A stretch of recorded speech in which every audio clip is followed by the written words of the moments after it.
Way 31 reports today that Nick Saban might be interested in coming back to coaching. What would be your reaction if Nick Saban returned to the field? I wouldn't be surprised. I kind of always thought that was going to happen. I kind of thought it happened after 1 year, but and I say that just because even seeing recent stuff with him and talking to him on the phone, at first I have no knowledge that he's coming back. I don't think anybody does that. I just, he's so sharp still. I almost feel like it's a waste that he's not. No disrespect to the media and what you guys do, but his ability to coach players and change lives in that, and he's so good at it. I just think he'll be back, whether that's NFL or college. Left side, fourth row. Dan Peck, ESPN 106.7 in Auburn. Coach, it's a different landscape in college athletics. Your confidence that the new rules can be policed and enforced? I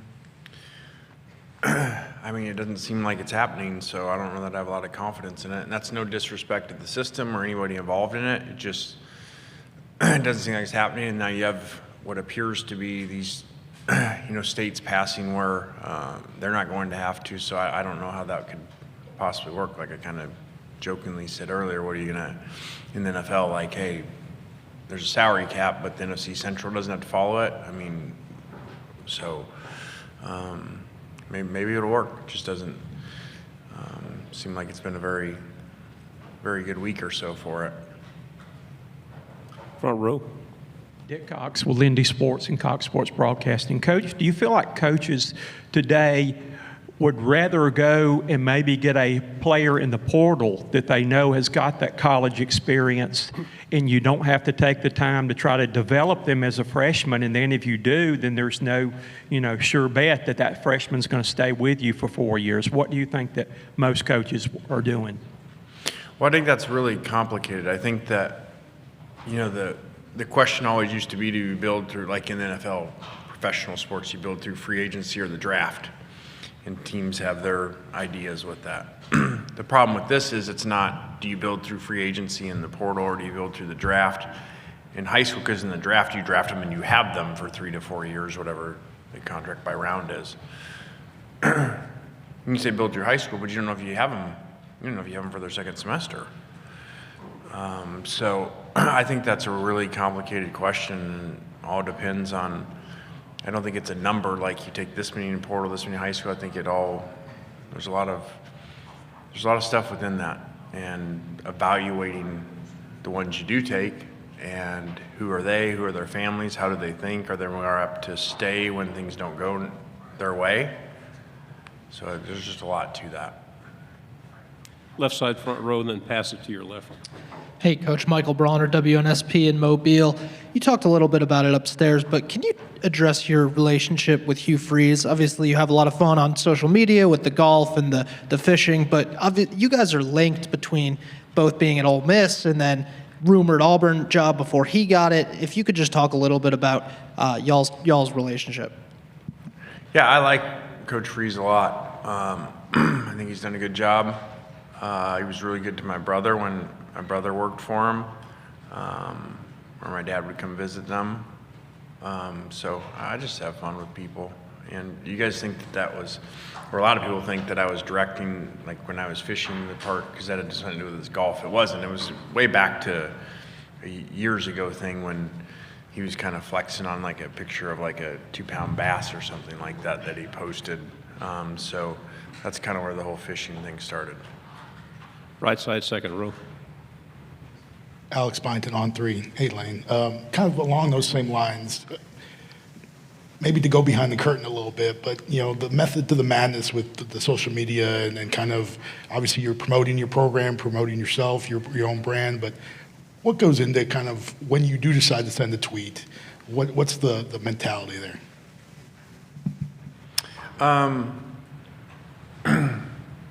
Chris Lowe asked me before, he's like, man, you seem really like quiet today, like, no kind of like lines that you're giving people and stuff. And I said, some of that, a lot of that was by design.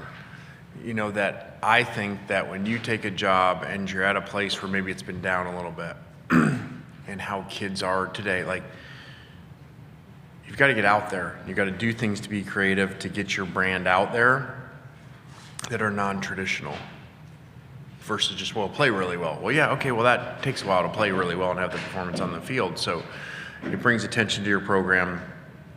Recruits see it. Parents see it. I get all the time with parents, whether I'm going there or whether they're coming to me, and they're like, I feel like I already know you because of your social media. Like, we love it. So there's a lot in there because of that, kind of the stirring the pot stuff and things like that. And then I think you don't do quite as much once your program, has got to a point where you do have national attention for your brand. I think where we are now compared to where we were 5 years ago. But then there's still some little stuff in there that's just, I feel like I look at social media on a daily basis if I do things just as a normal person. Like, hey, that's funny, so I retweet that, just kind of like normal people do. And so there's that part there's not a whole lot of thought into.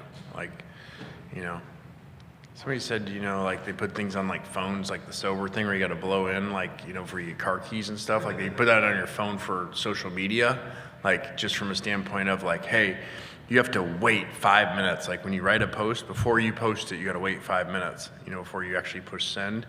Because a lot of times people send me stuff and I just hit the button and like retweet it, because it's not that big a deal. Front row, and then pass it to your left. Travis Brown, KBTX. Piggybacking off the earlier question, I think when enforcement does eventually come down, it'll involve universities kind of having to do what's better for the sport as a whole, maybe not good for their institution. Do you see schools doing that? Is that something that can be expected moving forward, that more people will kind of do what's good for the whole of college football? You're asking like teams in the SEC, are they going to do what's best for the whole of college football versus like their immediate need in their program in the SEC? I think you know that answer. I mean, that's the world we live in. That's college football in general. Like, you better win now, and especially SEC. So, unfortunately, I don't think you're going to see a lot of that. Of, hey, this is the really good thing to do for college football, but you might lose some games and lose recruits because of it. I think it's too competitive for that. And are there penalties for, if you're over this cap or the contracts and all those things, I think too is, okay, well, what are those and when do those happen? And do people get to win before those happen? Do they get to load up a roster and go win that year and then, you get some penalties afterwards? So like I said up there on the stage, we've operated for a while. It goes back to retention last December, January of our current players. The 2 portals since then, we operated that we were told this cap was coming, it was going to get passed, and that everybody was going to follow this, and it was going to be really enforced. So that's how we've put together our roster. Front row, white shirt. Lane, 3 close losses last year. Anything specific in those losses that you could carry over, now that you're able to reflect, that you could carry over into this year to produce wins when you had those losses? Yeah, I think run the ball better. The year before, we were either 4-0 or 5-0 in one-score games, and then we were 0-3. It wasn't because all of a sudden we didn't know what we were doing.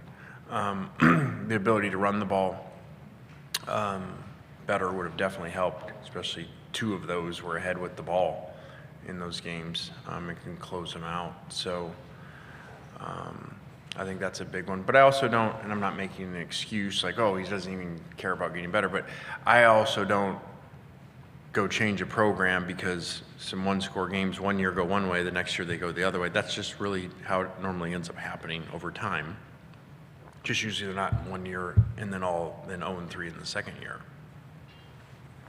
Right here in the middle, third row. Sam Hutchins, Clarion Ledger. Yeah, just Lane, real quick on your social media strategy. What's the story behind your profile picture? There's like a cartoon bee on your shoulder in it. Yeah, that's been a long time. I forgot about that. That was actually a Tennessee fan, and something to her daughter that was really, impactful. And from the story when I remember reading it, and something that she had sent me. So it was something to do with that. I forgot about that. Right side, fourth row. Hi, Coach Kiffin. Back here, Carmen Corley with WTOK. You have a lot of success developing players with how much turnover you see. How do you get them, whether it's a transfer or new guys, to buy into your culture so quickly?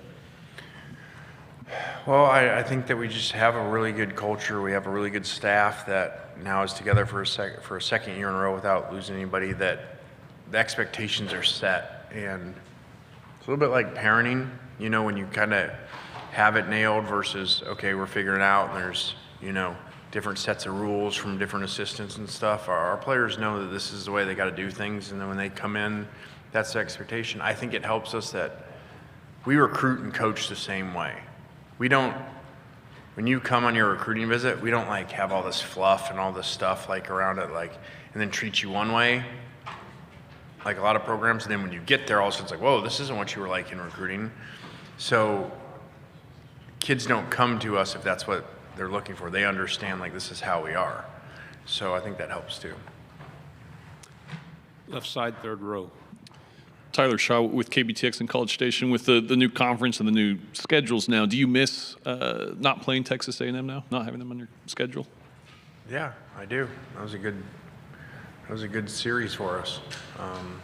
So yeah, I wish we were playing them. We're going to go in the back row, gentleman in the blazer. Yeah, Chris Williams, News 9, Oklahoma City. Coach, after OU hired their new offensive coordinator, I heard that the air raid doesn't work in the SEC. Can the air raid offense work, and if so, what ingredients are needed to make that happen? It can work. I could be wrong on the stat. I feel like the most yards ever in a game, you know, was Leach.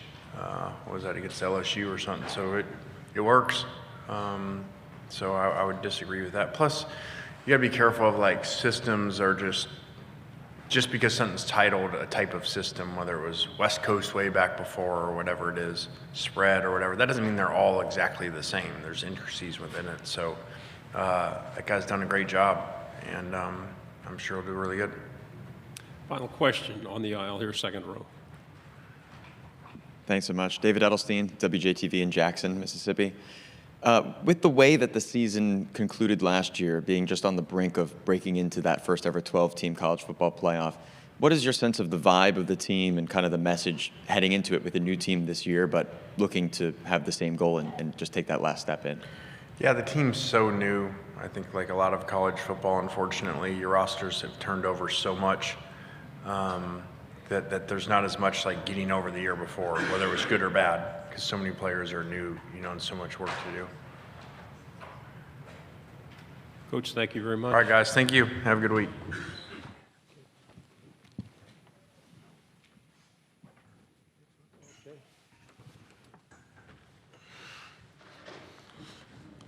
Start off the afternoon with the Ole Miss Rebels. We have TJ Daugherty here, and he is ready for any questions that we might have. We'll start over here on the left side. TJ Davis-Baker, WSFA in Montgomery. Obviously, you're going to be a leader on this team this year. And coming off such a strong season last year, just what are you most excited for in leading this Ole Miss defense? Just like you said, being a leader, so being able to set the standard, you know, showing the team that there's no drop-off, showing everybody else there's no drop-off, and being able to just be exciting and bring that Landshark defense to full effect. In the middle, fourth row. Thanks so much. David Edelstein, the sports director at WJTV, the CBS station in Jackson, Mississippi. Looking forward to this season. A lot of changes like there are in college football every year now. Transfer portal, Ole Miss has been a great team at taking advantage of that. What do you think it takes in a year like this, especially where on both sides of the ball so many people have left because they've gotten drafted? They've, like, not just because they've transferred, but because they've been recognized for their talents at the NFL level. What does it take to keep that same high expectation to make the college football playoff in a season like this with new teams? Guys like me, Austin, and Caden Lee, who were here last year and years before that, to, you know, who knows the standard in and outs of Ole Miss football and how to be an Ole Miss football player. So guys like us being able to take that next step and be a leader on and off the field for new guys, young guys, I think that's the biggest key to keep that component and keep the standard or how it is. We'll stay here in the middle, fourth row. Thanks again. Being here, we're connected to the College Football Hall of Fame, literally just the building over. I was talking to someone earlier, and they were saying Coach Kiffin is kind of on track to maybe be in here one day, not just walking around, but enshrined. What makes him the right leader for this Rebels team in your eyes, a guy who sets that standard that you just talked about? Him being himself every day. I think Kiffin never tries to be anyone else or anything for the media or anybody. I think him being himself is huge for us because he shows that him being himself is perfect and just good enough, and him setting the example for us every day. On the right side, third row. Alex Byington on 3. Kind of along those lines, as a player, what are some of your reactions when you see Lane, having fun on social media and kind of showing that different side of him? And how does that compare to what you see in the locker room or in the clubhouse? I laugh because like I said, I think he's somewhat of the same, majority of the same person. So like when he's making those type funny comments or things on social media, he's the type to do the same thing in practice. He'll pull you to the side and do it. He's not outspoken to just do it in front of the team, but he'd pull it to the side and he'd crack a joke with you every now and then. So it's just funny. I laugh. Just with a player, just anytime he sees a player or something, he always makes jokes with a player. He talk to me and interact with another player. He's just funny like that, man. He's just a funny guy. Left side, third row. TJ, coming from such a successful high school program like Catholic, how much do you think that helped you in where you are today? I think it was huge. I think that matured me coming into college, being able to somewhat know the standard of not the program, but just how to be a person, how to be a human, how to be a young man. And just, I think that transitioned well into college and knowing to just step into this role. You look at last season, and there are a couple of plays, maybe Kentucky and the LSU game, where if they go the different way, you guys go where you want to go. Does that underscore when coaches tell you never know when a key play is going to happen? Say that again, I'm sorry. Does that underscore when coaches tell you never know when a key play is going to happen, so you have to go all out every play? Definitely. Yes, sir. I think the coaches, they appreciate that, and that's huge, three controversial plays, and maybe each game could flip the score and maybe turn those into W's. But I think that was just a key example and lesson for us. So I just try to reiterate that to the new guys and young guys that every play matters and the small details matter. I try to just reiterate that to everybody else. Left side, third row. Hi, TJ. AP Stedham, AP as we see it. I stepped out, so hopefully this question wasn't asked. What have you learned from Pete Golding as a defensive coordinator? Did you answer that question yet? What about Pete What Golding? did you learn about Pete Golding as a defensive coordinator? He's really intelligent. He's really intelligent, and I know you don't know, but if you were to see our schemes and the type of things we run, you'd think we'd be running a lot. But he simplified it to where so many coverages are somewhat the same or have somewhat details that are the same, to where all of our coverages and schemes, it may seem like a lot, but he simplifies it. So just the intelligence of the game, him being able to teach that. A lot of coaches can have all these schemes and not be able to teach it to the players, but him being able to put that from the board into these players' minds is huge. In the middle, third row. For playing in practice, getting a chance so far leading up to the season, what's it been like going up against Simmons if you've had that opportunity? It's been good. It's been awesome. Just watching him develop and grow, just seeing him take steps, even from the spring to now in the summer, watching him take a huge step, leadership, and just ability. I think him being comfortable. I'm watching him get more comfortable day in and day out, and the throws he's making are miraculous. So just watching that is awesome. He's awesome. He's great. He'd be a great opponent to go against, but I'm glad I get to play against him and just make him better in practice. Yeah, sure. How does Simmons so far, as a younger guy, we saw what he did against Georgia last year, coming in when Dart had to go out and right away to a crucial touchdown. How does he make you guys as a defense better? His ability. I think, like you said, his ability, that was just a flash of his ability. So even though him being a young guy and him not having major experience, his ability has been great, and that challenges the defense with the throws he makes, let alone him having to be a leader or just being older. The throws he's making out there are just crazy. So that's probably one of the biggest ways he's challenging us. Sure. Take the microphone if you would, please. Of course. Thank you. Rapid fire questions here for me. I appreciate it. You guys, with the expanded college football playoff last year, came in 13th overall in the national rankings, which is one spot away. How do you guys what is your mindset heading into this year? Want to make it to the top 12, but knowing that you were literally right on the doorstep, maybe a chip on your shoulder. Like in your own words, how would you describe what that mindset is, even with the changes on the roster that you talked about? For sure, a chip on my shoulder, for sure, especially being here last year. But just with the new guys on our roster, just being able to focus on this year, take it week at a time. But it's been good, and the chips on our shoulder, it's been a huge chip on our shoulder. All the guys are hungry, new guys and the young guys. Everybody's hungry, so that's been good. Right side, second row. Because you kind of brought it up, with Austin and Jackson, how would you kind of compare their games? As a linebacker, you get a good viewpoint of what they're doing at practice. So how would you kind of compare and contrast their individual games? Comparing, I think their game's similar in like their comfortability, the way they're able to sit in the pocket and watch routes develop and plays develop and not feel rushed, rather to get the ball out or make a mistake. I think his comfortability is growing, and I think that's where he's getting that from. Dart was really comfortable back there and just a mature leader, so I think that's where he's getting that from. I have a final question over on the left side. TJ, are you familiar with the quarterback that transferred from Ferris State? Did he arrive in the springtime? Did he ended up coming down there? Yes, sir.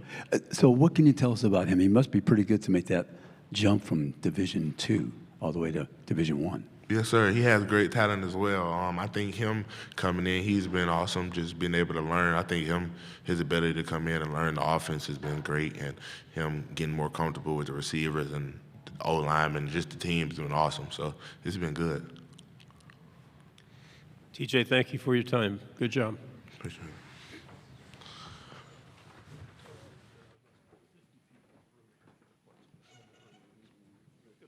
Key, maybe LSU, or if you made one key play, you might have played for everything. So is that just a great example of you never know the key situation?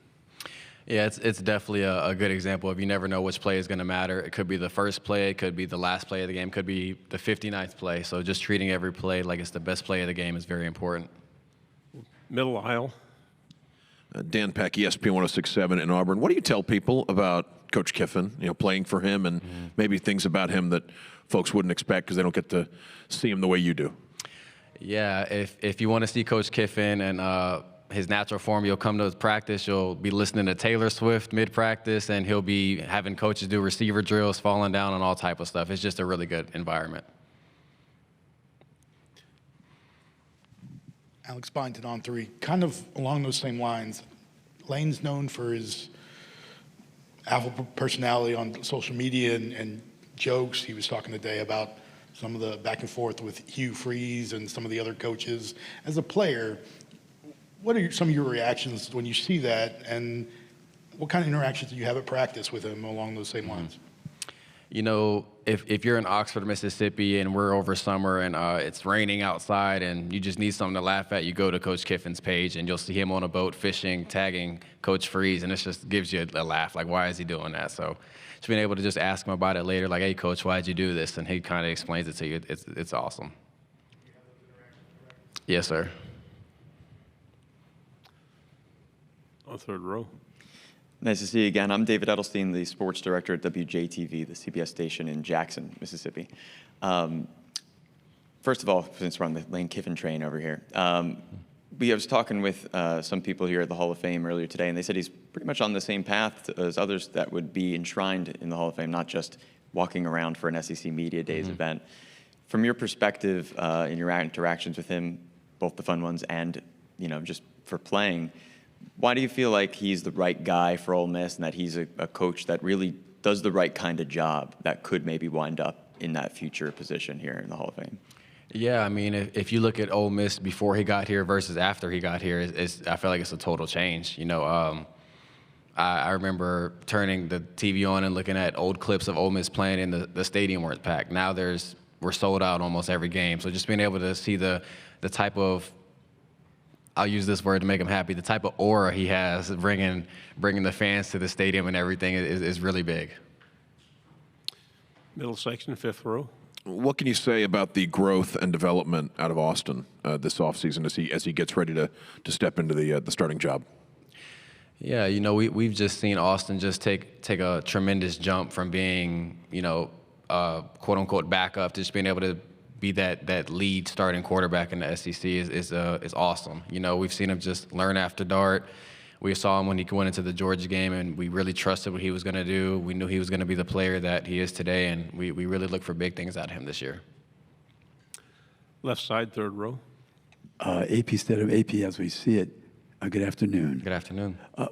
What grabs the attention of Lane Kiffin as a wide receiver besides the obvious catching the ball? I feel like to be able to just grab his attention is just being able to, the route detail. He's very big on knowing what to do, knowing the playbook inside and out, not just knowing one specific spot. So just being able to be a smart player is very big for him. Go with the third row here. Thanks. David again.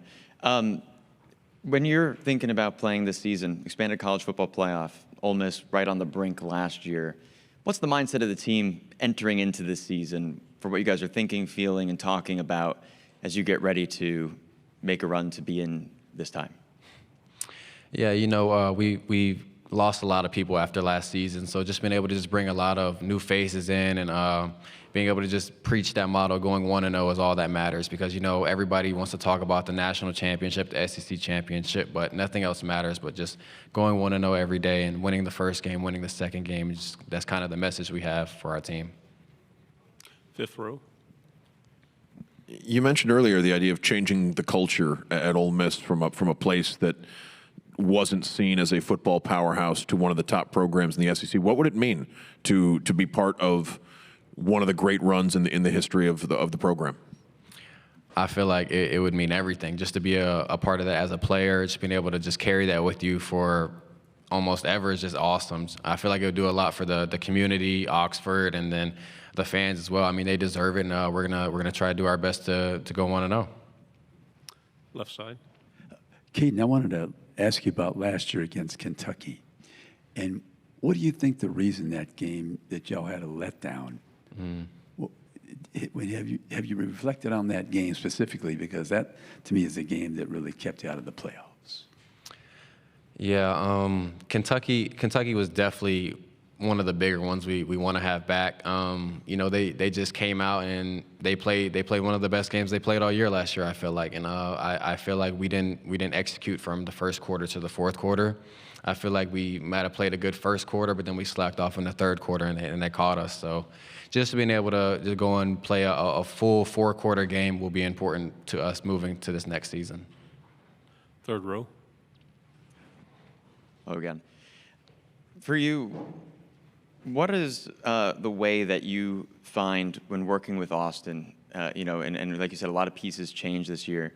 How do you adjust to maybe the same game plan, of course, is what I'm hearing, but new people bring different skills, and you want to play to those skills. How do you adjust to that and learn that after, of course, having successful seasons the past few years with guys like Jackson Dart, Trey Harris, who really had a consistency that could be expected, and this year's a little bit different, if you see where I'm getting at, the same success, but a different way. Yeah, I just feel like with Austin Simmons, him being a lefty quarterback is just a total 180 from where it used to be. You know, if Dart was going to roll out to the right, now he might roll out to the left. So you kind of just flip the entire playbook almost. And now speaking more so to the receiver position, from Dejon Stribling to Trey Wallace to Deuce Alexander to everybody that we've brought in, I feel like it's just, we kind of revamped, and I feel like we're almost even better as a receiver room than we were last year. So I feel like there's almost no drop off at all. We have time for a final question. Anybody out there? Okay, right side. Okay, do you like the way kind of going back to the Kentucky question, I guess, do you like how the schedule's formatted this year, where you're not playing 4 straight non-conference games? You guys kind of get right into SEC play. I think Kentucky actually week 2. Yeah, I feel like it creates a different mindset, just being able to know that you have to win earlier, you have to win sooner, you have to win more often than just kind of having to play 4 non-conference games at the beginning. It's kind of tough. I would rather kind of get into it a little bit earlier. Good job, Caden. Thank you very much. We'll continue with Ole Miss. Austin is ready for your questions. Who would like to ask the first one? We'll start over here on the left, on the third row. Hey, Austin, been a few weeks. Yes, sir. Manning Passing Academy, AP Stidham of AP as we see it. Austin, how can you be successful in a Lane Kiffin passing offense? What are the things that you need to accomplish? Of course, with our tempo offense, we're moving so fast. So being able to process information at a quick speed, and also just preparation really goes into a lot of things. So just being so well prepared that you can know, you can identify every single defense that you see in front of you each and every play. You know what's going on in front of you. You know what to expect. Left side, fourth row. Hey, Austin, I know you were in the Manning Passing Academy with Lenora Sellers this summer. I'm just curious, as a fellow SEC quarterback, what's your evaluation of his talent as a player? And I feel like you guys are kind of in similar shoes in terms of where he was last year. I mean, his game speaks for himself. He's definitely a unique player. He's pretty. He has a great size on him, obviously. He's a great runner. He's a great passer. So he's really just good all around. Go on the front row here. Dick Cox with Cox Sports Broadcasting, Lindy Sports. I know last year you had to watch and learn, but what were some of the biggest things that you learned by watching the games last year you think you can apply this year? Definitely controlling the storm. Seeing adversity is going to strike, in this conference. Each and every game is going to be competitive. And obviously seeing how Dart just handled each and every type of adversity you face throughout the game, if you throw an interception or something like that, just really just stand calm and not freaking out. Go here in the middle, third row. Austin, you guys have 9 games in the state of Mississippi, 8 of them being in Oxford, the other one obviously at Mississippi State. But how big is that, do you feel like, to play in front of your guys' fans for, the majority of the season? That's great for us. Our community is so well-rounded around the program. So of course, just feeling that energy each and every, for what, 8 games? Yeah, so we have 8 games in Oxford.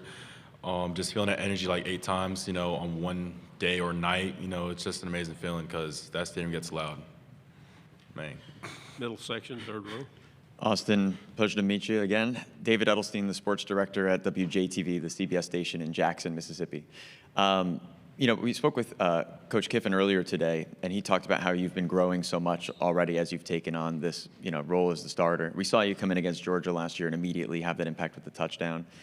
When you're following up, Dart, not that you're in a shadow or anything, to be clear, but that you're making your own kind of play and offense and everything, what's the process for you to work with the coaches that are returning and find your style and find the way that the offense can work for you at the same time as you're following up something that's been really successful for a while and you want to play into that as well? I really think it all comes down to the offseason, just building that chemistry, on and off the field with your players. You have so many new faces coming in. Probably have, 60 new players coming in. So just being around them and just making sure they have a great grasp of the offense and just really making sure that we're on the same page with my coaches. Right side, second row. Alex Byington on 3. Kind of along those lines, Lane mentioned there is inherent pressure to follow Ole Miss all-time leading passer in that role. What pressure do you kind of put on yourself, and then how do you deal with that going into the season? I don't really put any pressure on myself, I just think that I just have to just forge my own legacy rather than just keep on building off from what Jackson did and his success. I just have to play my own game and just keep on going and growing as a player. Front row. You're stepping into the spotlight this year in your role there. What's the most important thing you'd want people to know about you when they see you? Oh, I'm putting everything on the line each and every play. You're never going to see me back down from a fight. I never flinch. And every single play is going to be 110%. Awesome, David again. Where do you get your confidence from? When it was a memorable moment for me, and I think many fans, to see you come in against Georgia, and it wound up being such a crucial touchdown. Where do you get your confidence from, and what are you focusing on right now on how you want to improve heading into this season? I definitely say the confidence comes from being from South Florida. I'm from Miami, and just being Miami's pretty known for having all those great athletes coming out. Jeremiah Smith, he's from Opelika. I live like 20 minutes from him. And really just being around like those top dogs, and just competing with them at a high level, that just builds confidence on its own, and I just take it to college. But as far as like preparation, want to get better in, I'd just say everything when it comes to like my quarterback play. There's not one thing I want to leave out, and just really want to make sure that my game is close to perfection by the time the first game is. Yes, sir. Stay on the middle. Thanks. Just to follow up on that too, Austin. For you coming in, a lot of players in this world that we're in now don't want to be a backup quarterback, and not that anyone wants to be the backup, but there's opportunities for guys who are as skilled as you to go start somewhere else. Why did you choose to be there through a year like last year where there's already an established quarterback, learn and get to the point now where in a world of transfer portals and NIL and I can go anywhere, that you stayed and now you're going to be the starting quarterback having already a year under your belt seeing this past very successful season? I mean, because of like the unique like recruitment I had, coming in, I was a 2025 recruit, so this is technically supposed to be like my true freshman year, if you really think about it. But I think just like taking time, like just like learning and just like seeing everything in front of me and like really just seeing like how Dart, prepared and stuff like that. And also just, baseball is also a factor too because I was playing 2 sports there. So that's always just been like, my main goal is just like learning and progressing as a quarterback. Left side, third row. Austin, every year there's usually a surprise with a team, maybe offense, defense. Is there anything that you can share with us that might be a surprise with this Ole Miss team? I'd say this team is very competitive. We talk a lot of smack when it comes to like, OTAs and stuff like that. Even when it comes to like runs, like we always talk a little smack, and basically we have guys out there going 110% each and every rep, and like that's what I love about this team. This team doesn't back down, but I just can't wait to see like how we handle adversity, during games and seeing like how like we just respond. Right side, second row. Austin, how have you, Tyler Combs, 24/7 Sports, how have you seen Caden Lee kind of grow from 2023 to now, and what are your expectations for him? I mean, he's a very consistent player. I'll tell you that right now. He's always in the right spot. He's always doing the right thing. I mean, the stats speak for itself. He had 0 drops last year, over 900 yards, and then we have some other top dogs coming in as well. Just like filling those spots of what we lost this past season. So seeing like him as an overall player, like I just can't wait to see what he's going to do this season. Final question, right side, fourth row. Jada Ferris with WAFB in Baton Rouge. The last few times y'all have played LSU, it's come down to those last minute plays. How are y'all working to protect early leads as the season comes? So I think it's just like, it all like just comes down to just what type of mindset you're going into the game with. Just like, are you out there just wanting to like just be out there, or are you going to dominate? I'd say, just always like being on your craft. And also I come from like a big rivalry game back in high school. We played in the Mug Bowl. That's between Pahokee and Glade Central. So I'm always really familiar like with those type of games. And I just can't wait to play. Thank you very much, Austin. Good job. I appreciate y'all.